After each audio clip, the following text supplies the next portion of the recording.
গর্ব মোরা ইনসাফের দেশ এই স্লোগান নিয়ে আজ শুক্রবার দেশে একটি রাজনৈতিক দলের আত্মপ্রকাশ হয়েছে। নতুন এই দলের নাম জনতা পার্টি বাংলাদেশ।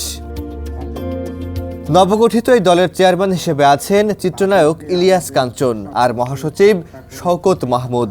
ঢাকার একটি ৫ তারকা হোটেলে জমকালো এক অনুষ্ঠানের মাধ্যমে নতুন রাজনৈতিক দলটির আত্মপ্রকাশের ঘোষণা দেওয়া হয়।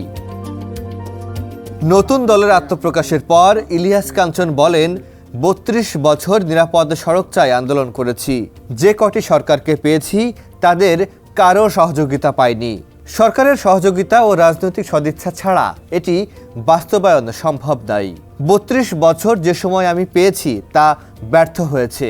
একথা বলার পরপর দেশবাসীর কাছে সহযোগিতা প্রার্থনা করেন ইলিয়াস কাঞ্চন। অভিনয়ের পাশাপাশি দীর্ঘদিন ধরে দেশের সড়ক নিরাপত্তা নিয়ে জনমত গঠনে কাজ করে যাচ্ছেন এই অভিনেতা। গড়ে তুলেছেন নিরাপদ সড়ক চাই আন্দোলন। দেশের সড়ক নিরাপত্তা নিয়ে জনমত গঠনের পাশাপাশি সামাজিক বিভিন্ন অবক্ষয় নিয়েও কথা বলতে দেখা গেছে ইলিয়াস কাঞ্চনকে। বান্ডেল থাকলে প্রতি সেনমানিতে টাকা বাঁচবে।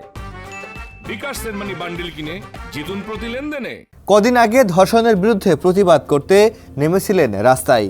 এদিকে ৫ আগস্ট পট পরিবর্তনের পর থেকে এ পর্যন্ত ১ ডজনেরও বেশি রাজনৈতিক দল আত্মপ্রকাশ করেছে।